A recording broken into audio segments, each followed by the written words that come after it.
Hey, everybody. Are y'all doing well tonight? I'm glad that you are here. It's a good evening, and I have the privilege of introducing our guest for this evening. For some of you, you already know him because we went on a trip with him. About 100 of us packed up and went over and started in Italy and grabbed a cruise, and we went through Italy, down to Malta, over to Greece, and then up to Israel. In over 15 days, I'm telling you, we were beat by the time we got back, but it was the trip of a lifetime. So tonight, my esteemed guest is Dr. Craig Evans, who is a professor at Houston Baptist University. He is a professor of, actually has a chair, the John Bisagno Chair of Christian Origins at Houston Baptist University. I was looking back at this, Craig, because I was like, how many books has Craig written? And it's over 70 books. And I feel completely inadequate. He's over here doing this. He's like a little higher. At least 70 books. At least 80 books. I've done 3. Talk about inadequate. Author and editor of more than 70 books, hundreds of articles and reviews. He's given lectures at Cambridge, Oxford, Durham, Yale, and other universities, colleges, and seminaries, and even museums. Craig has even, by the way, as I was looking back at this, has been on Dateline NBC, no doubt to do the forensic work, with some investigative work for them. Dateline NBC. He's also been on the Discovery Channel, the History Channel, History Television, and others. And apparently, Craig, I didn't even know this, you were a consultant for the National Geographic Society, but even more than that, for the Bible miniseries. You remember the miniseries that came out, the Bible miniseries that was produced by Mark Burnett and Roma Downey. I didn't even know this about this guy, and we traveled over 4 countries over 15 days together, and he never brought it up. I'm going to give the rest of the time this evening, but remind you that what we're going to do is he's going to be speaking. The topic tonight is, so what can we really know about Jesus from history? And then the second one is, why does it even matter? And so would you welcome Dr. Craig Evans, please? Do I have a control for the slides? They've got you up there. Okay. Thank you, my friend. All right. Thank you very much. And if you want coffee, by the way, coffee's over here. Help yourselves, okay? Thank you so much. All right, now, Craig, you can take it. Hey, very good. I'm going to have to turn around occasionally and see what's on my slide, so I'm reminded of what I'm doing. Oh, I think I can see it from here in the back. Good. Let's go to the next slide. Yeah, what can we know? I want to start on a philosophical note. I'm not going to stay there. I'm going to get to the stuff I know well, which is historical Jesus, the Gospels, and things relating to that, like ancient texts and archaeology. But I thought I'd start just for a few minutes on a philosophical note. That's René Descartes, who is famous for saying something. Next slide, please. Yeah. Cogito ergo sum. I think, therefore I am. And he stated that, I can barely, in 1637 in his discourse on the method of rightly conducting one's reason and of seeking truth in the sciences. I'm familiar with a lot of very old books, 19th century, further back, 18th century, of course, not too many in the 17th century, but it's really funny how long the titles can be on some of these books. They're almost a paragraph long. But he made that famous observation about, I know I exist. However feeble my brain might be, however my mind might be limited, maybe I am being deceived, maybe there's an evil genius out there trying to fool me, but I'm here being fooled, so I know I exist. And so that's how he started out. And he made this famous statement in a book in 1637.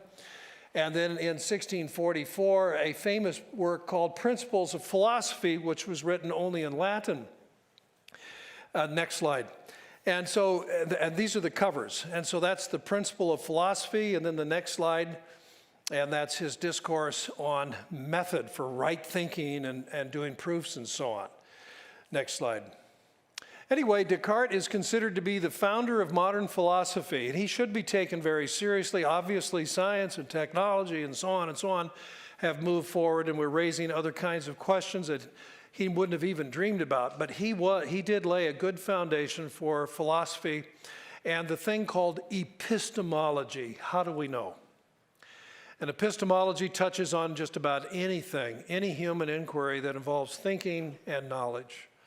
So I'm going to talk about I'm not going to talk about philosophy as such and, that kind of thing. And I'm not going to talk about science either. I have read a lot about those subjects just because I enjoy them. I minored in philosophy, but I did not minor or major in science. But I do enjoy reading books on science, brain science, and origins of the universe, or what's called cosmogony and cosmology. But anyway, he argues that there is indeed a human soul. It isn't just reduced to a physical brain. I think he's anticipated, he's anticipated some of the neurological science that has been done in modern times, which argues that it is most unlikely that the human mind is nothing other than the physical brain. And of course, he also argued that God exists, and that's touching very much on what we're talking about now, although I'm talking about the historical Jesus and what we can know about him, and why those things he did and said, do point toward the existence of God who cares about us. But also notice at the bottom of that slide, many argue that modern science, logic, and reason support Descartes. In fact, one who came to that view recently in our own times is Antony Flew. So let's go to the next slide. And this is where I will leave off on the philosophy. But Antony Flew used to be an atheist. Now, how many of you have heard of Antony Flew? And notice it's Antony, not Anthony. Is that all? Just, do I see 10 or 12 hands? He was the Pope of atheists for half a century, okay, from about the 1950s almost until his death. He was a confirmed atheist. At Oxford, he heard lectures by C.S. Lewis. How many of you have heard of C.S. Lewis? Just about everybody here. Yeah, C.S. Lewis. C.S. Lewis, by the way, one of his fields of reading, as the Brits would say, when he was doing his own graduate studies, he read in the area of philosophy. A lot of people know him as a popular writer, or a writer of these fascinating novels, which in recent years have been made into movies. But C.S. Lewis was a very deep thinker. He wasn't just a creative mind that could tell great stories. He was also a philosopher. He was a smart guy. And Antony Flew grew up as a young man filled with doubt, skepticism, and he listened to C.S. Lewis. And in the end, he decided he was not persuaded. He would remain a skeptic. But he used to tell friends, and this comes up later, family and friends, that he was Socratic in his skepticism. And that is, as a follower of Socrates, his mind really was open to learn new truth. And so he always said, I'm not convinced that God exists. I do not think the arguments for God are persuasive. And so in that sense, he was like other skeptics and other atheists. Bertrand Russell, for example. I listened to a tape where he, with his funny little accent, talked about how he just found arguments for God incoherent and unpersuasive. But Flew, unlike Bertrand Russell, Flew maintained throughout his whole skeptical career an open mind. Well, he was the leading atheist of the English-speaking world. I think I was meant to say that. Anyway, he announced that he had abandoned atheism and adopted deism. Now, he didn't come out and say, I'm now a Christian, or I believe in the God of the Bible, the Judeo-Christian understanding of God. He said, that might be right, but what I'm convinced of is that God now exists. He changed his mind. He believed that science and other developments in reason and logic, so on, forced him to abandon atheism. Next slide.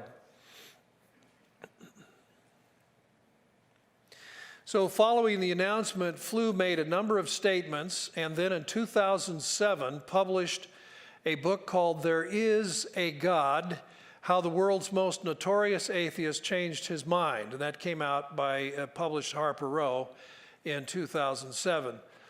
He replied to those who claimed that he had become senile or had misunderstood various aspects of philosophy and science by saying the following thing. So, I have been denounced by my fellow unbelievers for stupidity, betrayal, senility, and everything you can think of, and none of them have read a word that I have ever written. And there's the footnote that goes with that in the aftermath. Now that's his announcement, in response to his announcement in 2004. There is Antony Flew. Now, some of you know who Gary Habermas is. Gary is an evangelical philosopher, and he became good friends with Antony Flew and would discuss philosophy with him, epistemology, and the resurrection of Jesus for decades. And Gary was pleased no end when Flew, and you see the title of his book there is, and you can see there is no is written, and the no is crossed out, and he's changed it from there is no God to there is a God. And so anyway, the world was rocked in 2004 when it came out. People knew he was rethinking everything, and then in 4 he said, I'm not an atheist anymore. I think there is a God. And then his little book came out in 2007. Next slide. In response to claims that Flew either did not understand or did not agree with the contents of There Is a God, whose actual writing was done by Christian philosopher Roy Varghese, and see, this is what led to conspiracy theories. Flew stated, I have rebutted these criticisms in the following statement. Let's go to the next slide. My name is on the book, and it represents exactly my opinions. I would not have a book issued in my name that I do not 100% agree with. I needed someone to do the actual writing because I'm 84, and that was Roy Varghese's role. The idea that someone manipulated me because I'm old is exactly wrong. I may be old, next slide, but it is hard to manipulate me. This is my book, and it represents my thinking. And by the way, I do know Gary Habermas personally, and in the aftermath of this controversy, after that book came out in 2007, Gary told me that he had the opportunity to see that very manuscript. What it was Varghese sat down and conversed and typed and conversed, prepared a manuscript, it got revised. Then when he finally had the manuscript that he thought was correct, he handed it to Flew, and he went through it page by page, and he initialed each page when he was satisfied with it. And Gary said, I held the manuscript, and there were Tony, and that's what he called him, Tony Flew. There were Tony's, signatures, his initials, on every single page. And so the idea that he was senile or was deceived is just ridiculous. Next slide. Flew abandoned atheism and adopted deism because it provides, one, a better account of the origin of the universe, the so-called Big Bang. Number 2, it offers a better account of the origin of life. And number 3, a better account of consciousness of the human mind. The latter point included humanity's moral sense. And I've read the book, and that sums it up very well. And he then added an appendix saying, if I were to believe in God in the biblical sense, I have to say that, and he cited Tom Wright, you probably have heard of him repeatedly. He said he makes a very good case for the atonement and how God, because he loves humanity, would act on humanity's behalf and through the unparalleled, unique work that God did in Jesus the Messiah. So he actually has a little bit of a Christological statement. He doesn't endorse it. He just says, thinking through it, I have to admit, it makes sense. Now, whether or not he finally embraced that at the time of his death, I don't know. But that's where the story ends, and it opens up the door to what I want to talk about briefly this evening, and then throw things open for your questions. Next slide. I will say no more about philosophy or science because neither is my field of expertise.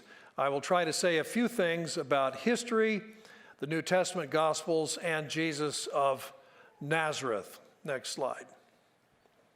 We have 4 biographies of Jesus that date within one generation of the death of Jesus. The Gospels, and this is what I'm referring to, the 4 New Testament Gospels, exhibit verisimilitude throughout, as established by other historical sources. For example, Josephus, also a first century writer, who knew of Jesus and commented very briefly on him and his brother James. Also, geography, topography, and archaeology. Let me pause here just for a moment, leave that slide up there, and I'll say something about what I mean by verisimilitude. It's a great word, and I encourage my university students to learn it, memorize it, get fluent with it, know how to use it. Then when they go home and they're at supper with their parents, just let it drop in conversation. Then the parents go, wow, you're getting a great education at Houston Baptist University. The tuition is not high enough. Anyway, that's the goal. I'm working on it. I think it's successful. Anyway, it's an important word. Verisimilitude, of course, is Latin, obviously. Veri meaning truth, similitude meaning similar to or like. And that's what all historians are looking for. Historians, if they know their craft, if they've been properly trained and they have documents, they look at them and ask themselves, does this exhibit the realities, the truths that were, real for that period of time? And oftentimes that's how a forgery is detected. It doesn't exhibit verisimilitude. It may fool the non-expert, but the expert is not fooled. The expert knows, no. That just isn't the way it is. There is a specious gospel. It's called the Gospel of Barnabas. Barnabas had nothing to do with it, trust me. It's not an ancient work at all. But Muslims like it because the author of the Gospel of Barnabas has Jesus prophesy the coming of Muhammad. And Jesus renounces his divinity. He renounces the saving effect of his death on the cross. And this is, of course, in keeping with Islamic teaching. So Muslims will say, oh yes, Christians, you should forget about Matthew, Mark, Luke, and John. You should instead read the Gospel of Barnabas because it tells the truth. Well, here's the problem with the Gospel of Barnabas. It exhibits no verisimilitude, okay? What are the examples? It mistakenly has Jesus born when Pontius Pilate was the governor. Well, Pontius Pilate didn't become governor till either 25 or 26 AD. Jesus' adult ministry was just about ready to start. So there's a big chronological blunder. Another blunder, it references barrels of wine, wooden barrels, casks of wine. That's not how wine was aged in Israel in this time. It was in skins and ceramic jars. So he's goofed there. One of the classic blunders is he says the disciples were in the boat and they rowed to the shore, and the shore was at Nazareth. Nazareth is several miles from the shore in the Sea of Galilee. I find it hard to believe that they rowed that boat several miles up and down the hills and finally arrived at Nazareth. And of course, the author didn't know that. The author, Capernaum, Nazareth, what difference does it make? But a real giveaway is the Gospel of Barnabas quotes Dante's Inferno, which is 14th century. And so that kind of, wait a minute, hold on a minute. Dante, his work wasn't circulating in first century Israel. And so that's what leads people to say the Gospel of Barnabas can't be any earlier than late 14th century. Some even date it into the 15th century. So that's what a historian does. And so a historian doesn't say, I'm going to reject the Gospel of Barnabas because Muslims like it. No, that has nothing to do with it. They reject it because it doesn't know first century Israel. Makes several mistakes. And by the way, I could go on and on and on. The author, for example, doesn't know that Christ is the Greek form of Messiah, which means the anointed one. So it actually has Jesus say this, Jesus Christ said to them, I'm not the Messiah. Oops. So you realize this writer doesn't even know and thinks that Christ is Jesus' last name. See, so I could go on and on. There are these kinds of mistakes. Now, let's go to the first century Gospels, Matthew, Mark, Luke, and John. Well, I've been to Israel many times, and one of the things I like doing in Israel is visiting archaeological sites, and sometimes I participate as a volunteer. In fact, I'm going back to Israel in June, and I'll spend 1 week at the dig site in Shiloh, that's Old Testament related, and I'll sit in a chair and hopefully be very comfortable in the shade, and I'll do wet sifting, okay? And that's what I'll do just for fun, and I'll drive around and visit some other archaeological sites. That's what I like to do. And I'll teach one class at a college in Netanya for a week while I'm there as well. Well, archaeologists get as many people as they can to volunteer. A dig season is no less than 4 weeks. Sometimes they're 6 weeks, rarely they're longer than that, and they try to get as many as 50, 60, 70 people for each 2-week segment. Now, do you realize if you're a volunteer, you will not be paid, and you have to pay your own expenses? You fly yourself there, you pay a daily charge for staying in a hotel, you also pay a couple $100s a week just to be part of the team to cover incidental expenses on your behalf incurred by the archaeologist. So if you went for 2 weeks, you'd be out of pocket a lot of money. If you went for 4 weeks, you'd be out of pocket for a lot of money. There could be as many as 100 volunteers at a dig site. In addition to your own personal expenses as volunteers, there's the expense of the archaeologist has. He has to round up at least $50,000, maybe $100,000 for debris removal, equipment, hiring professionals who do certain tasks that the volunteers can't do. So what I'm saying is there's a lot of money and a lot of labor invested in that project. Can you imagine if the archaeologist does not know where to dig? After 4 weeks, he realizes we've been digging in the wrong spot. We've moved 50 tons of earth and we have nothing to show for it. That would be a disaster. You want to know where to dig. The other thing is when you dig someplace and you find things, you want to know what it is you're digging up. You know, if you're planning on digging in a certain site that relates to the first century, and it's not, it relates to some other time, you realize I've dug in the wrong spot and I'm finding stuff I can't even make sense of. So my point is, archaeologists tend to be very down to earth. They tend to be very pragmatic. They don't sell out to goofy theoretical ivory tower ideas. They have too much skin in the game. So they're very down to earth, or as they like to say, we like to go, from the ground down instead of the ground up. So they want to know what they're doing, and therefore they use the best sources they can get their hands on. And if you were to go back to Israel and visit every single site that's concerned with the first century, not say the 9th century BC, but the first century, and ask these archaeologists, and they could be Jewish who believe in God, they could be Jewish but are agnostic or atheist, they could be non-Jewish who are Christian or not, or if they are Christian of any stripe, conservative, not very conservative, it doesn't matter. You could visit all of the archaeologists who are concerned with the first century, the time of Jesus, the time of the early church, and you were to ask them, what are your primary written sources you rely on? I know the answer. They will mention 6 things: Matthew, Mark, Luke, John, the book of Acts, and Josephus. Those are your 6.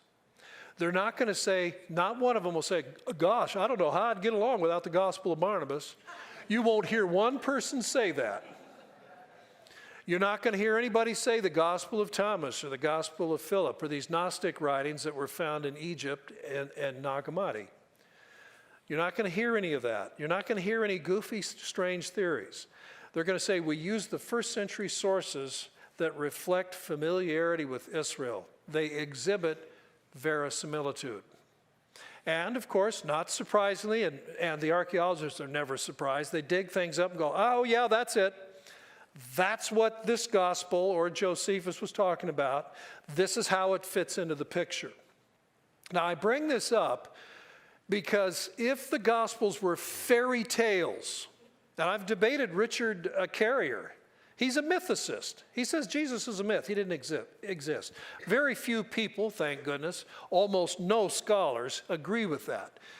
If Jesus didn't exist, he's a myth. The Gospels are just writing fiction and making stuff up about some guy who never was here and never did anything and obviously never said anything, didn't have any disciples.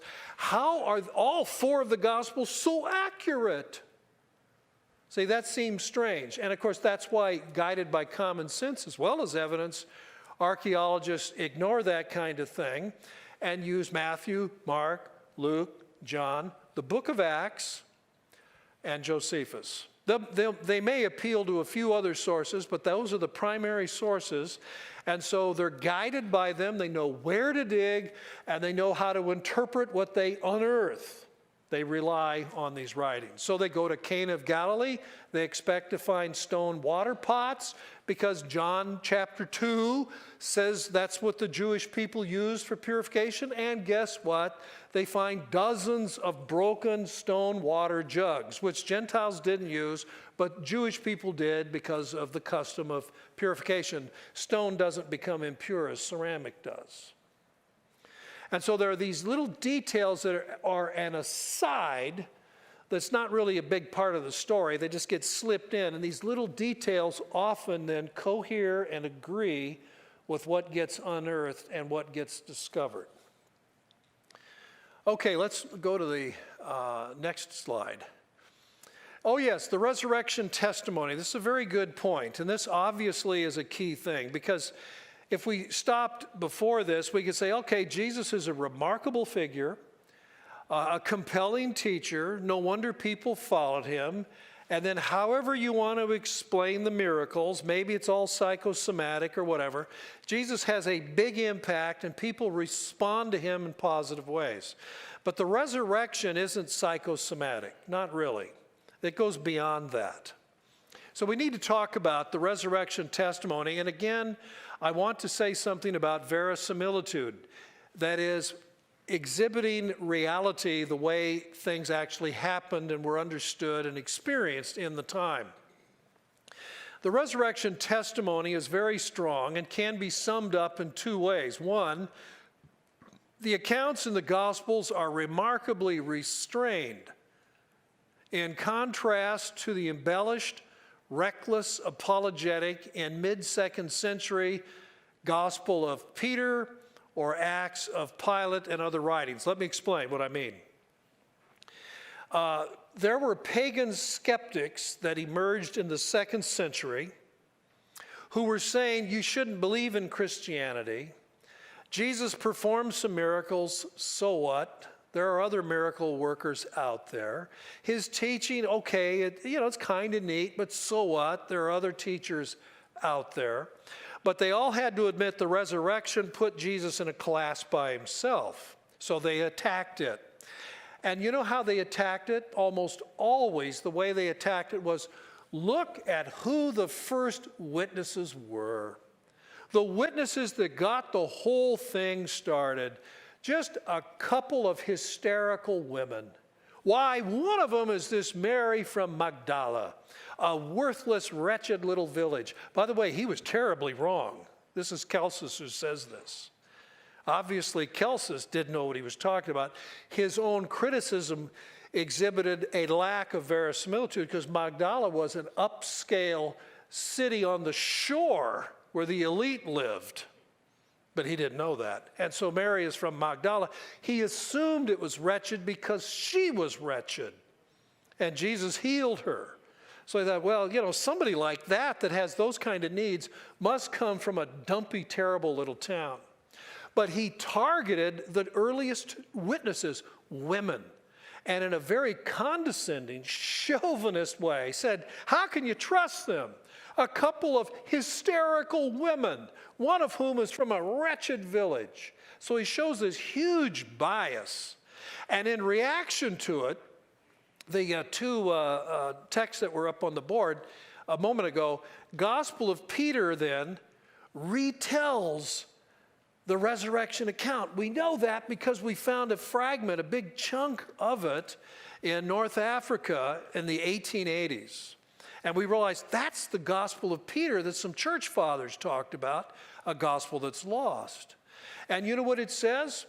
Everybody was there to see the resurrection. A massive apologetic. And so it isn't just the women who come. Why, they're pushed to the side. They play second fiddle.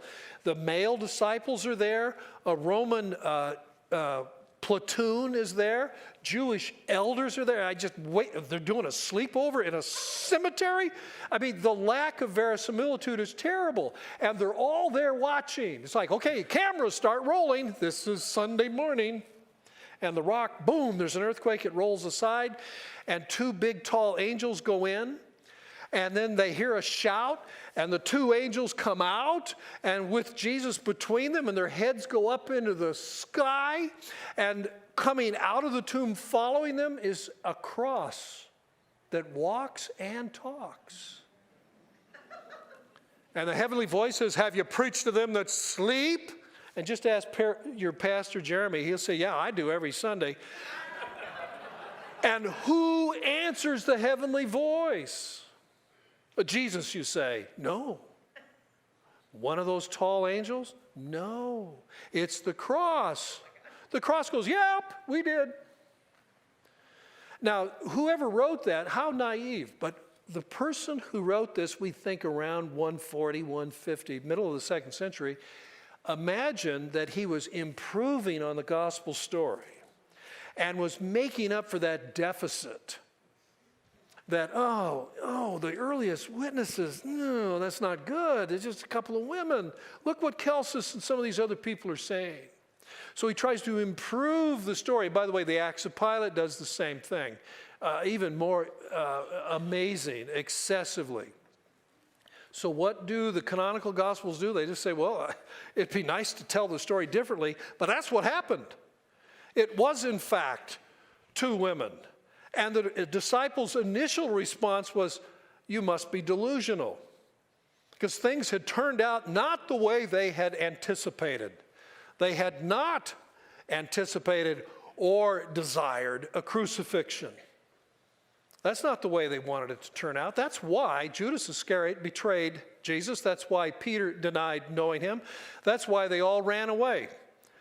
The women end up looking good. At least their devotion for Jesus was such they would go to the tomb to anoint his body. They would be allowed to weep silently, graveside, to complete the Jewish custom of 7 days of funeral mourning, and then 1 year later come back and gather his bones and take them back home, which I assume would be Nazareth, where they could be properly buried. Until then, his remains lie in disgrace and shame. That's the Jewish custom. That's why the disciples quit. Well, we know someday there will be a resurrection, but not this way. So they didn't believe it. Jesus' crucifixion meant defeat.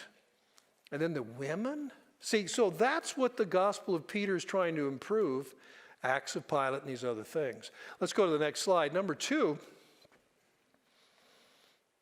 the testimony of Paul. Oh, this is a big thing. So I boil it down to these two things. The way the gospel narratives tell the story, it's the women who go to the tomb first. They're the ones that make the announcement. Male disciples initially are skeptical.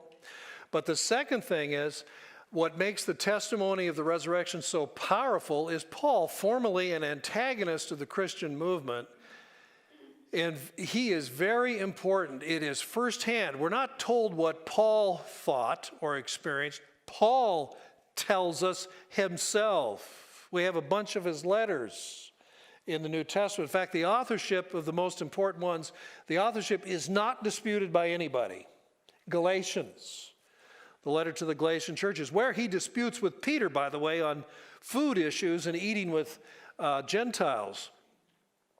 And 1st and 2nd Corinthians, again, no dispute as to their authorship. Philippians. And in these letters, he talks about his former life of skepticism and opposition to the Christian movement. And then, God was loving and merciful and forgave me and revealed his son to me, and it changed everything. Paul did not believe in Jesus. He did not follow him. There is no psychological explanation.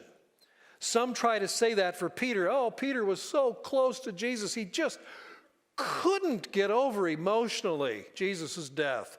And it's like, Gert Ludemann, the German skeptic, uses spousal psychology to explain it. Why there are women who've been married 50 years, husband dies, and for months, even years, they think they see their late husband sitting at breakfast table with his cup of morning coffee. This is true. And it's something like 40%. So it's true. This is some kind of a psychological thing. But that doesn't apply to Peter. He wasn't married to Jesus for 40 years. That doesn't really make sense. But it certainly doesn't apply to Paul. There was no close psychological connection. Jesus wasn't Paul's crutch, and he doesn't know how to live without him. He did not believe in him. But he meets him on the road to Damascus, and now everything changes. And so he then becomes a strong supporter. Next slide. If the claims of Jesus are true, and this is under the last part of the title, why does it matter? If the claims of Jesus are true, one, we can have peace with God. That's what Jesus' teaching was all about.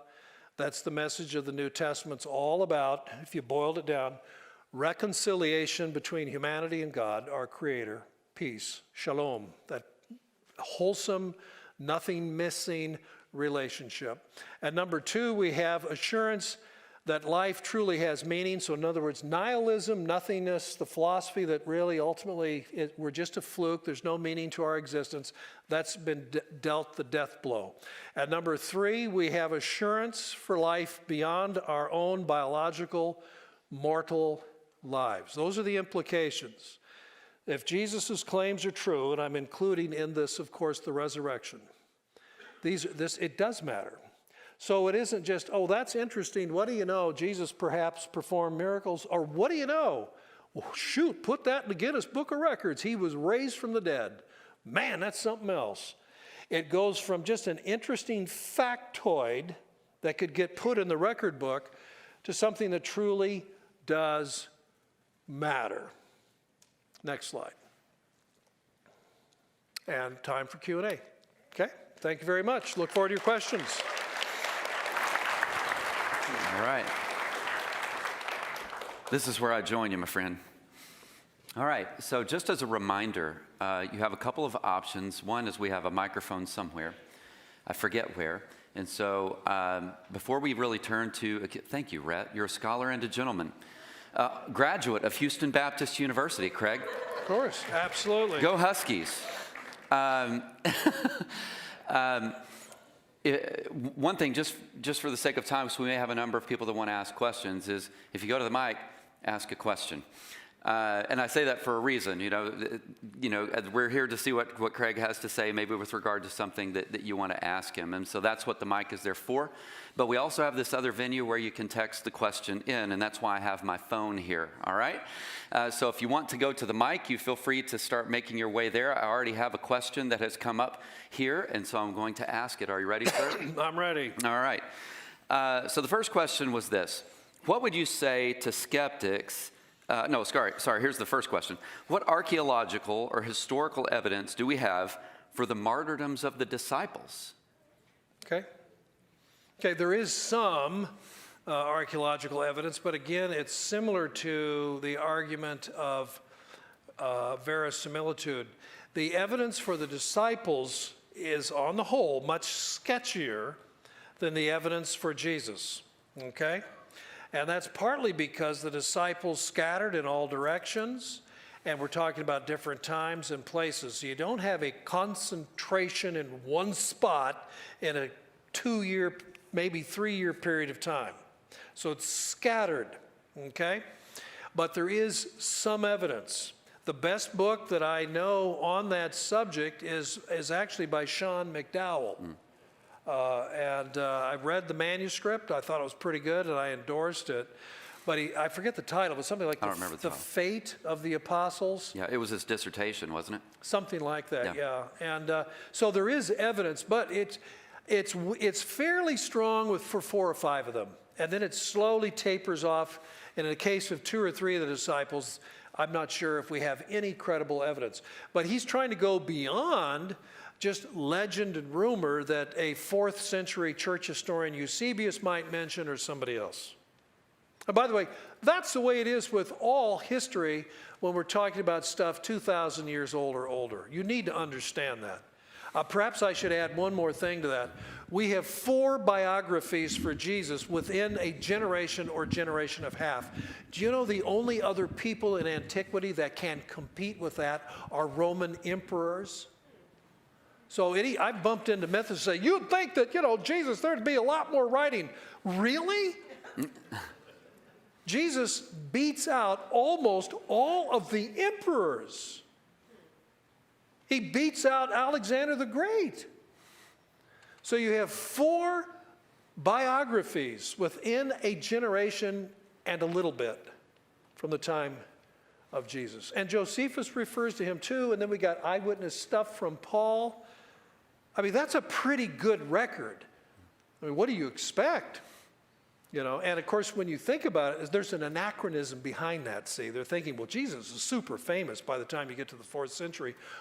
Well, yeah, he was very, very famous throughout the Roman Empire in the 4th century. But he wasn't famous throughout the Roman Empire 1 year after Pentecost. So it started out as a very obscure, small movement in an obscure part of the world. So you need to make allowance. And yet, he's got people talking about him in the 1st century, Roman historians talking about him at the beginning of the 2nd century. That's pretty good. Yeah. So the second question I think will relate to some of the things that you were talking about in your first answer. What would you say to skeptics that say the writers of the New Testament just conspired in a cult-like collusion to write the New Testament? It's a good question. Yeah, I know. It comes up. There was this writer that would do that kind of thing, Michael Bajan. He's deceased now. Holy Blood, Holy Grail, Dead Sea Scrolls, Deception.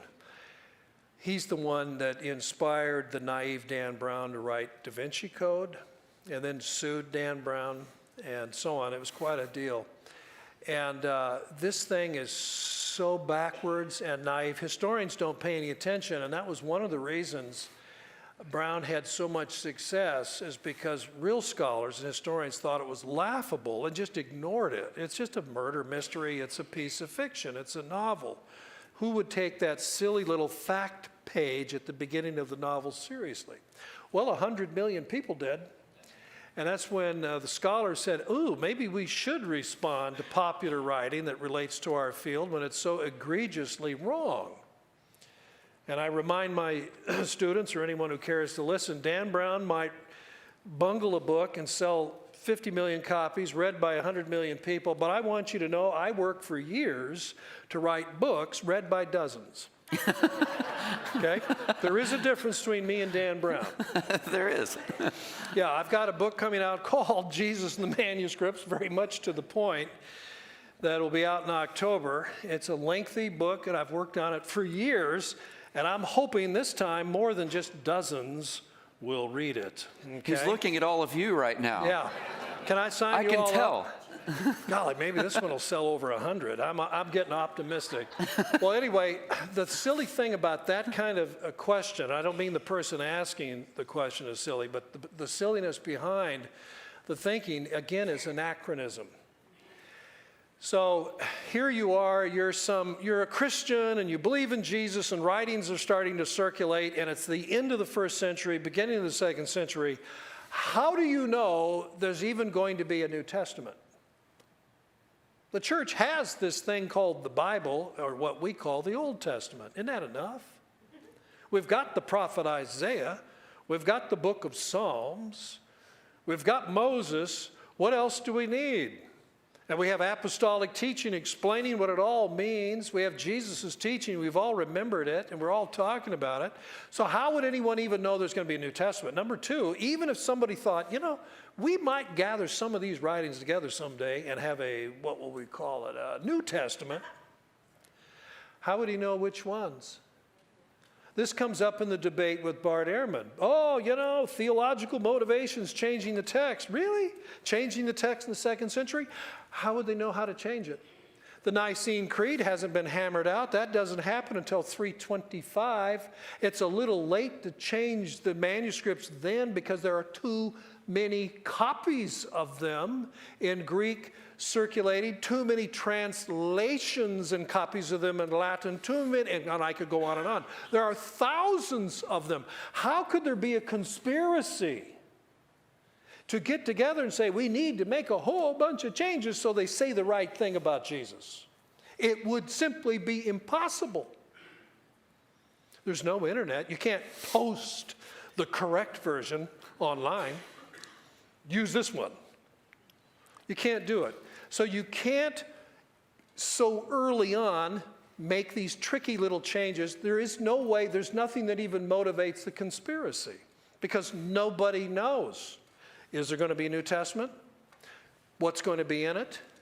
Or what should the theological drift be? Do we make Jesus more divine or more human? Or how do we resolve grace? How do we understand, election? I mean, all these things, how would anyone know that these things need to be tweaked in a certain way in the 1st or 2nd century? Good.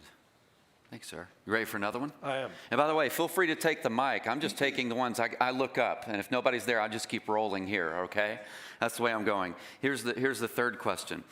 Doesn't the Bible have small inconsistencies, like the Nazareth near the water example that you used earlier? So could that argument be used to cast doubt on the gospel accounts as well?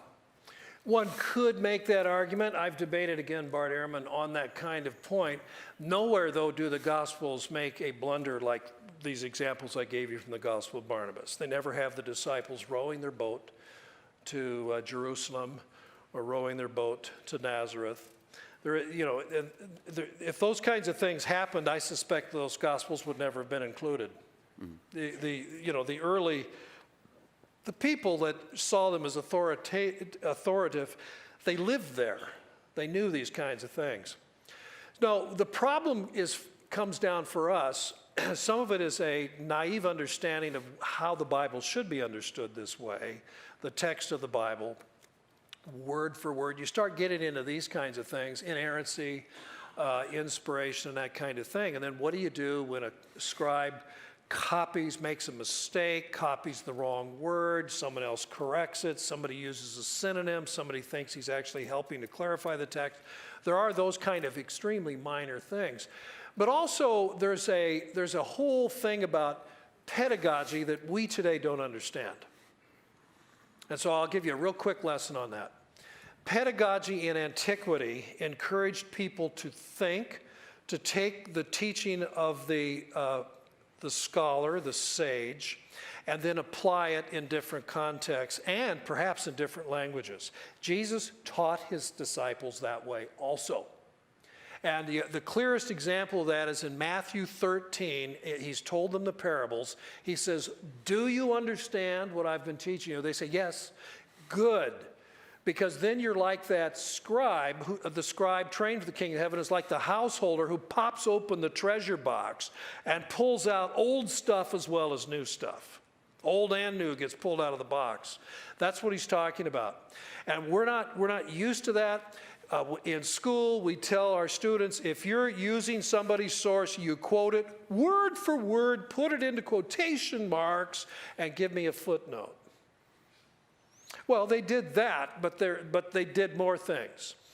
And how do we know? We actually have their school books. Several have been preserved.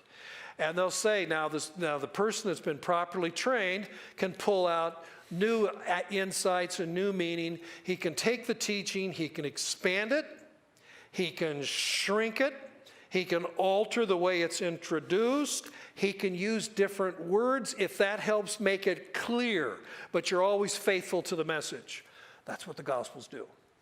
And invariably, when you say, well, wait a minute, Matthew reads this way, Luke reads that way, that's exactly what's going on. My own reading of what the ancient church father Papias is saying, he personally was acquainted with the Apostle John. And Jeremy, if you want to talk about that, that's a new insight for me.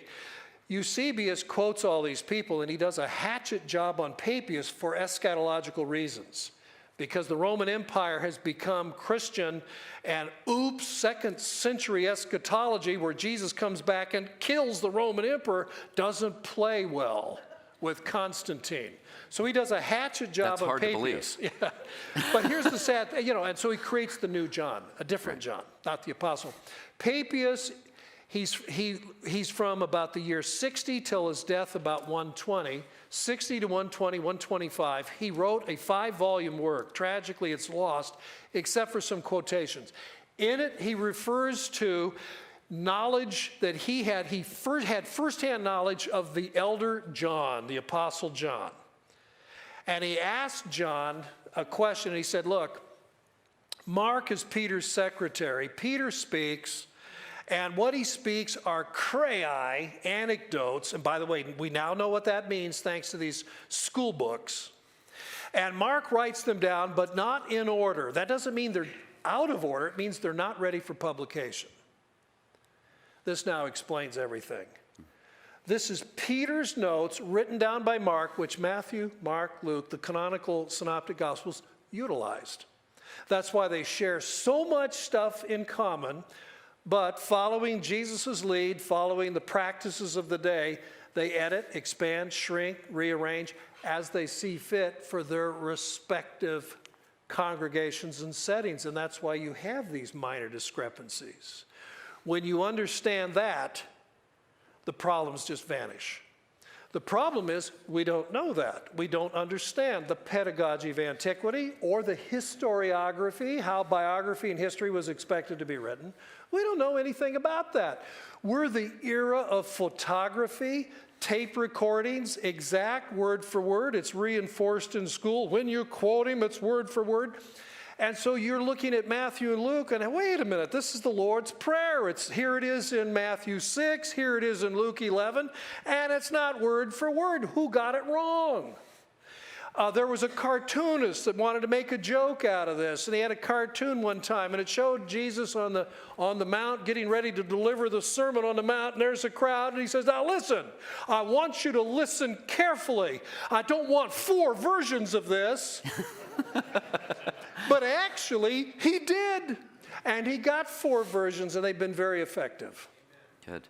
All right, we actually have someone at the mic, and so I'm going to go there, and then I'm going to go back to some questions here. Hi. I recently heard Gary Habermas giving a lecture on the Shroud of Turin. I'm curious about your take on it as evidence for the resurrection. He even says, I'm 90% sure, after all the research he's done, would you use that as an apologetic? Thank you for asking that question. In a big public forum, I don't, because I'm not a scientist, and I worry that, whether it's Gary, and I'm glad Gary says 90%. I myself have not seen the original shroud. I know people who have. I know Barry Schwartz, who was the original filmographer and videographer in the 1978, the original first scientific test. And Barry Schwartz's testimony is very moving. He was about 30 years old at the time. He was a young Jewish atheist. And a lot of people don't know that, but most of the people that examined it were not believers. They were indifferent to the shroud. They assumed it was a medieval product of some sort. And he said there was a joke. They even had a pool where they were putting money in the pool to see who could guess how quickly they would be able to disprove it. We'll figure it out in 2 days. No, someone else, it'll take 3 days. Well, after they had done their work for 7 or 8 days and they were finished, they had not figured out how the image got in the cloth. Now, for me, that's the takeaway. And by the way, that remains true to this day. Right. To me, that's the way I put it. I find it hard to understand. Everybody knows it's at least 700 years old. That's not disputed. How can something produce an antiquity, whether it was in 700 years ago or 2,000 years ago, how can anything produce an antiquity that puts an image, a very accurate, speaking of verisimilitude, a very accurate image of a crucified man, the way we now believe it would have been, not according to medieval artwork, the way it's supposed to be, in the cloth, complete with not just human blood stains, but blood stains from a human who suffered trauma, whose liver released the rubabellin. How the heck did the guy know that 700 years ago? So how does anybody produce this thing that 21st century rocket science can't explain? It's not a photograph. There is no photographic sensitive chemical in the cloth, so forget that one. And Da Vinci had nothing to do with it. This thing's at least 100 years older than Da Vinci. At least. So how did somebody in antiquity do something that modern science can't explain? To me, that is amazing. Now, maybe tomorrow or next year, it will be explained. That's why I think hedging a little bit and saying 90%. By the way, the latest theory scientifically is there's something happened on the molecular level. Well, gosh, does that help? Oh, so Da Vinci, maybe he did do it after all. I mean, was he fooling around with molecules? Of course not. Of course not. I mean, this thing, they liken it to an atomic blast of some sort. I mean, that's not helping. Atomic science was pretty anemic 700 years ago. I mean, wasn't it? Okay, I'm ready. So what I'm hearing is about 80% for you. I'm kidding. All right, so let me go on. Let's go. I'm more like 92 or 93. If you're in a good mood, it ebbs and flows. Next question is, I had a coworker, not me, but the questioner. I had a coworker claim that there is limited to no support that Romans crucified in the iconic cross shape, implying that Jesus was not crucified. Oh my. Is there historic evidence for Roman crucifixion in the cross shape? There certainly is. There certainly is. I looked at it in October. There are two Roman, since it's specifically Roman, Roman depictions. I'm probably wrong. There are probably more like 4 or 5, but off the top of my head, 2. One at Puteoli, and which is 2nd century, and one right there in Rome at the Palatine, in the Palatine Museum. It's known as the Palatine Graffito. Right. And it depicts crucified victims exactly like this on a tau-shaped, T-shaped cross. That's the earliest evidence we have of depiction of crucifixion, and it's exactly as early Christianity thought. We have manuscripts of the New Testament that date to the end of the 2nd or probably beginning of the 3rd century, and we have a compendium where you take a couple of letters of a word and merge them together. The word stauros, when it occurs, cross, is actually constructed in a way that creates a miniature T-shaped cross. There is no evidence of any other shape of cross. Okay, so that's part of the answer right there. Now, Josephus does tell us that when the Romans were enraged at the Jewish people for the rebellion and they surrounded Jerusalem in 69 and 70 before capturing the city, when they caught Jews trying to flee the city, they crucified them, and Josephus remarks, in weird postures, shapes, and designs, which would suggest that was not normal. They were just trying to get really gross and terrify the rebels in the city. So that's a summary of the evidence. So there's plenty of evidence, early evidence, of that shape, either like this with the head above it, or like this with the head in front of it. T-shaped, yes. Good. Okay, so how do you explain information that is only cited in one of the 4 Gospels? like Matthew 27:51-53, which is the dead saints raising and walking the streets of Jerusalem, right? So how do you explain that? Maybe there's something that's unique to one of the Gospels you don't find in any of the others. What's going on there? Okay, first, a general answer. Just because something is unique to one doesn't mean that that's a mark against it. We wouldn't do that with all of our historical documents from the past, because there are many, many things said about, in some cases, well-known figures, and we have it on only one source. And we might have 3 sources for that figure, but only some things are singly attested. So that principle in itself doesn't weaken or disqualify something. But that particular example does raise questions in my mind, because there are some oddities. Matthew, just to keep it simple, Matthew is very careful about chronology.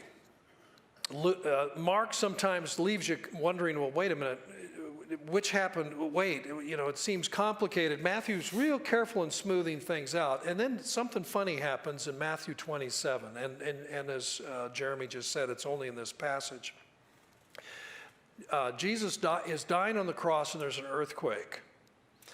And then the text says, rocks split, tombs opened up, and saints came up and showed themselves. Then Sunday morning, there's an earthquake again, and Jesus is resurrected. Now, here's the problem that I have with that. Jesus is the first fruits of them that sleep, according to New Testament teaching. Well, according to this text in Matthew 27, he isn't. Them that sleep are these other saints, and they awaken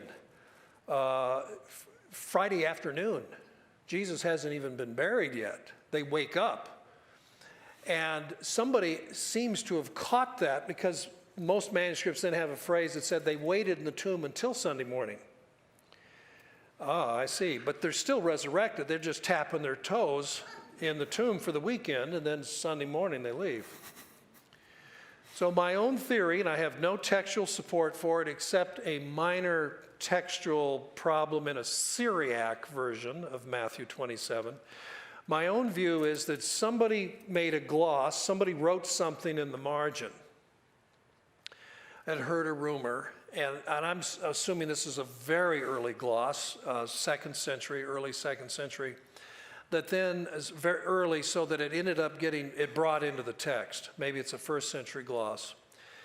Because, and put it in a margin between the 2 columns, and then somebody inserted it on Friday's earthquake instead of the Sunday morning earthquake.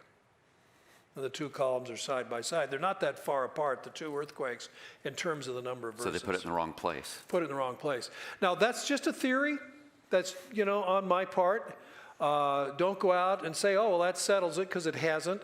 But I wouldn't be the least bit surprised if we found an early second century fragment of Matthew, or a late first century fragment of Matthew, and it happened to be toward the end of Matthew chapter 27, and those 2 verses weren't there. I wouldn't be this. By the way, nobody would be surprised. This has happened. John chapter 5 talks about an angel coming down and stirring the pool. Well, guess what? As we got our older manuscripts, and we happen to have 2 very old ones of John, P75 and P66, that little suspected verse isn't there.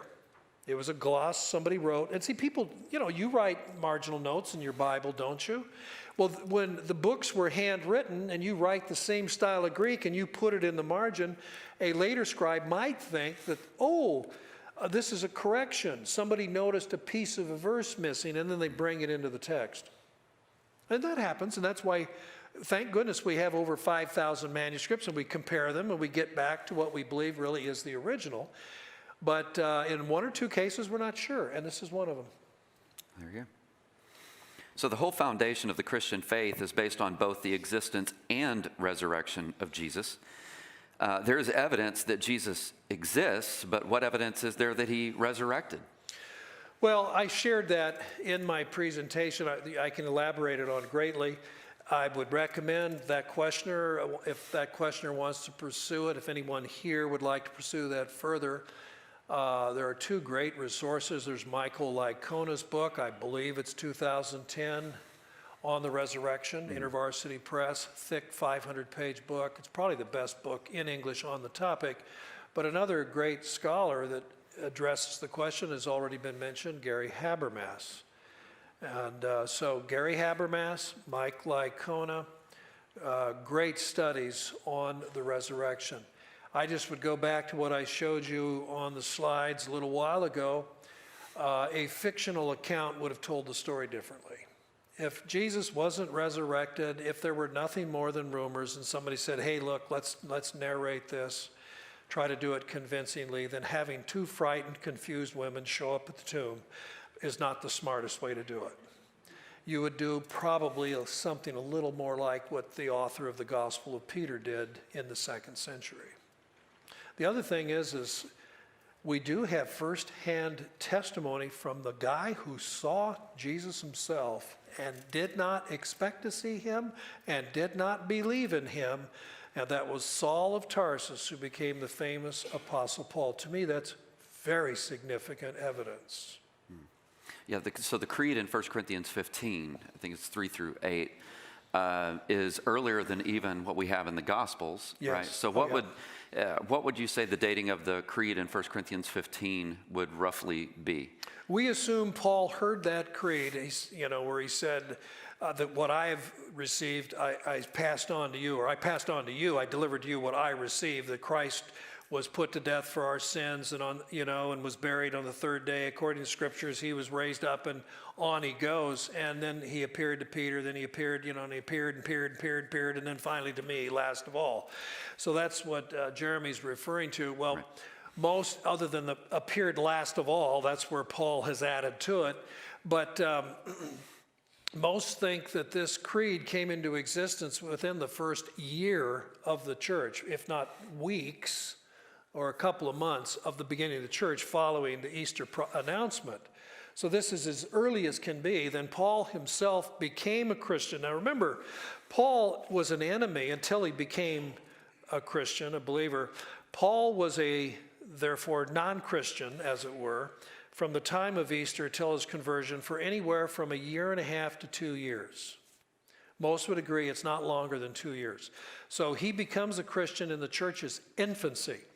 Now, as an enemy of the church, don't you think he would collect all the counter-narrative, all of the poop that he could find that would show that the Christian claims were false?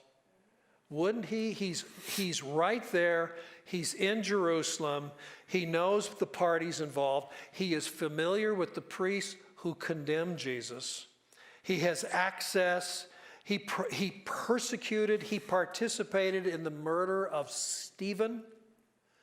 So he knows all the players on either side. And if he had caught wind that, we really don't know what happened to Jesus. Or if somebody said, well, I guess it's all visionary because his tomb is right over there. And I'm assuming they'll gather up his bones eventually and take him back up to Nazareth. He would have known that stuff. There isn't a trace of anything like that. He supports the narratives themselves and met the risen Christ himself. And we have his letters. It's not second-hand or third-hand. We don't have people saying, well, I remember Paul saying that. I think I remember it correctly. We have his letters.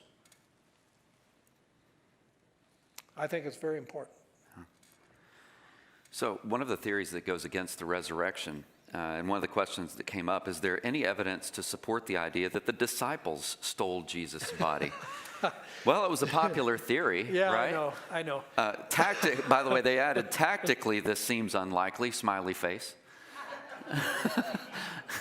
Very unlikely. Yeah, very unlikely. But could they have been a part of some kind of conspiracy to steal the body?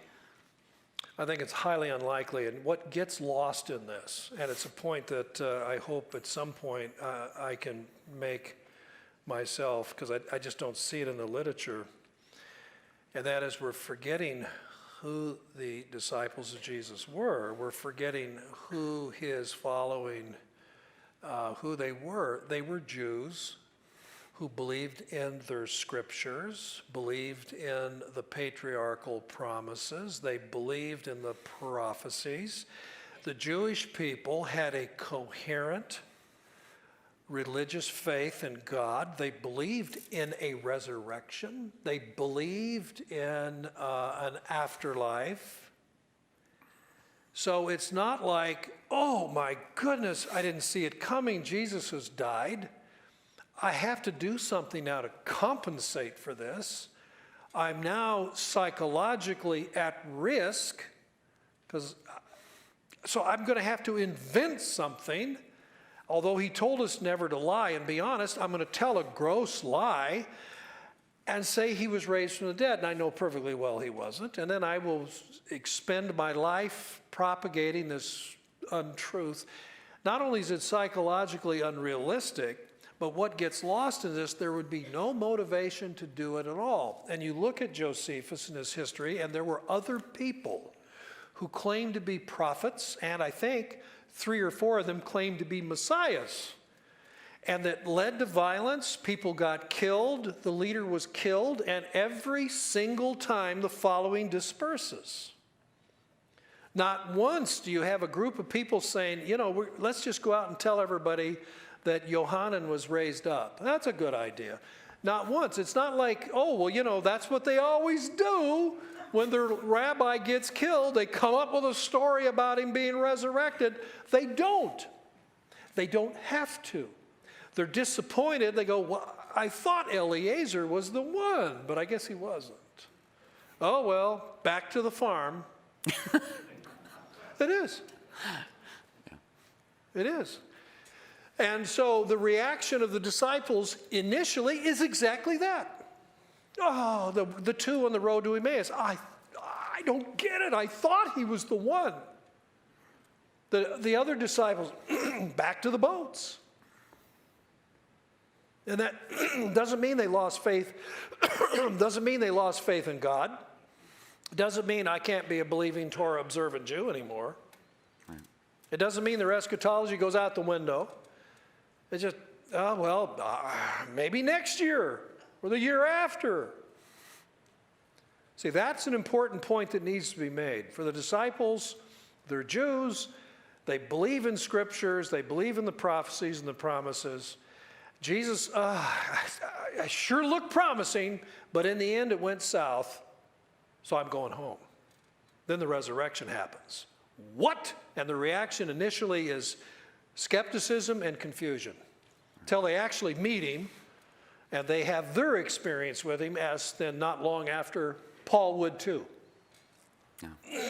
Yeah. Okay? Yeah, and their reaction, some have pointed out, their reaction is not what you would think if you're trying to load the deck and writing a book, right? No. So we want to load the deck in favor of the resurrection of Jesus. And so what we're going to include is people running away from it. Their initial reaction is to not believe in it. Yeah. Has to appear to Peter multiple times before Peter is like, oh, it is you. Yeah, really, it gets kind of silly. Let's see now, what do we need? We get frightened women, disciples who run away.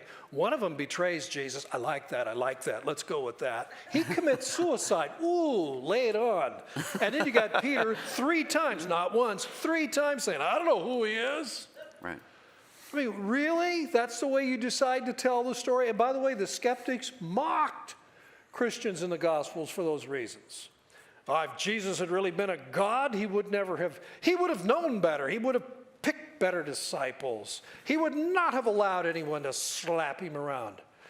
And their reaction is very much the way humans think.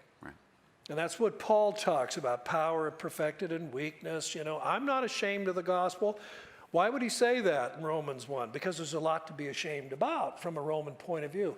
This is your Son of God.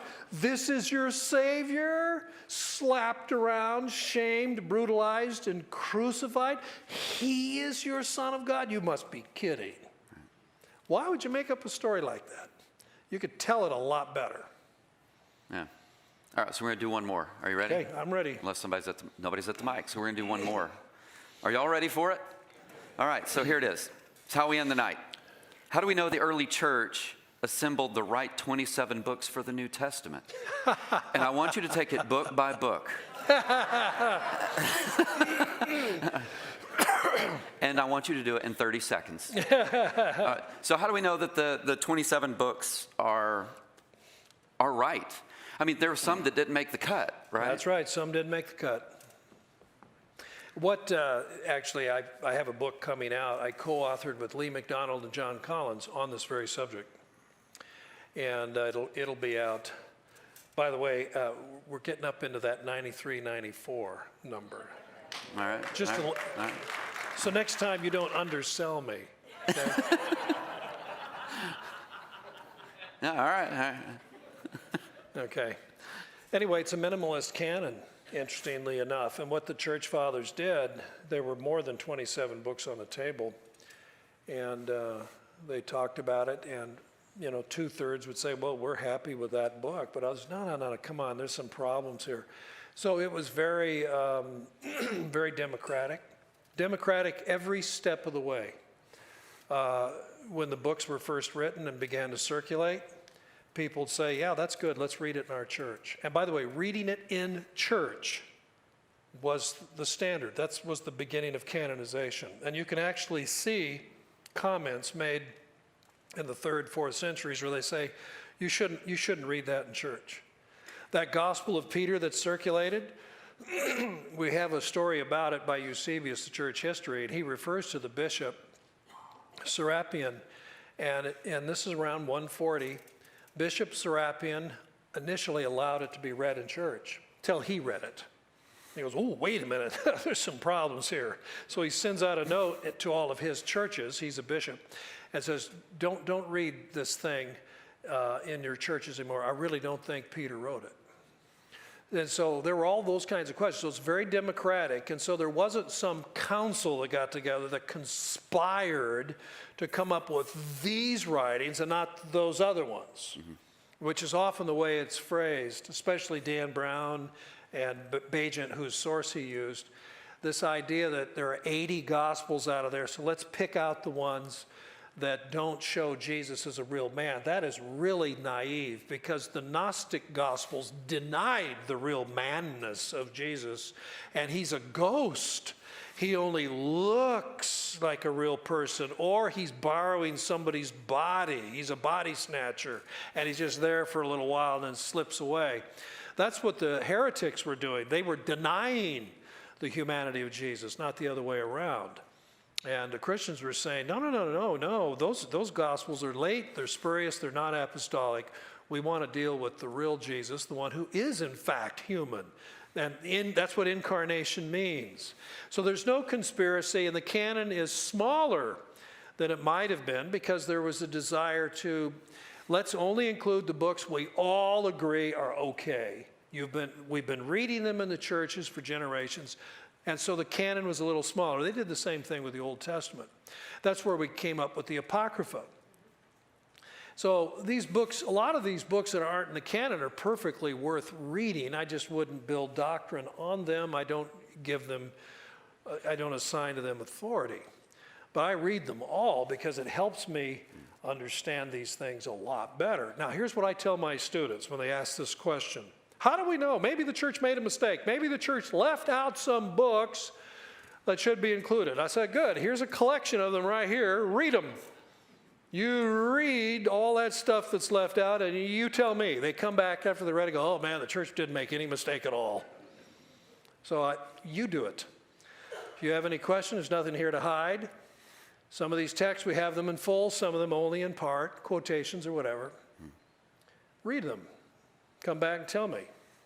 Nobody has ever come back to me and said, oh, Shazam, I wish we'd kept the Gospel of Mary or the Gospel of Thomas, or, oh, what a shame that we didn't keep the Acts of Pilate. Nobody has ever said that. Maybe you'll be the first. Good. I doubt it. Man, thank you so much. Thank you so much. Appreciate You're you welcome. having me here. Thanks for taking the questions. All right. So, my friends, if you want some more information about the work that Craig does, you actually have a website. It's craigevans.com, right? Craig A. Evans. craigavans.com. And so I certainly invite you to go there. We want his books to be widely read, don't we? And especially the new one that's coming out. We're all going to go buy it, aren't we? When is it out? October, you can find it on Amazon. So if you just put in Evans, Jesus and the manuscripts, boop, up it comes and it says, you can have it in April, but I'm telling you right now, no, you can't. You can't have it in April, but October. Yeah, there you go. So you can certainly go to his website, check it out. I'm sure that there are some talks that are there that are included as well, and more information on your other work. Give a round of applause to Craig again for coming, giving it time, helping us out. I also want to say, keep your eyes open for the next Veritas event. We have yet to set the date, but I'm talking to another special guest speaker. We're going to have a very interesting topic, but I'm not going to tell you what it is just yet, all right? So you have to keep following us on the socials, and we'll have another evening just like tonight, and we'd love to have you there as well. Until then, have a great evening. Have a great week. God bless.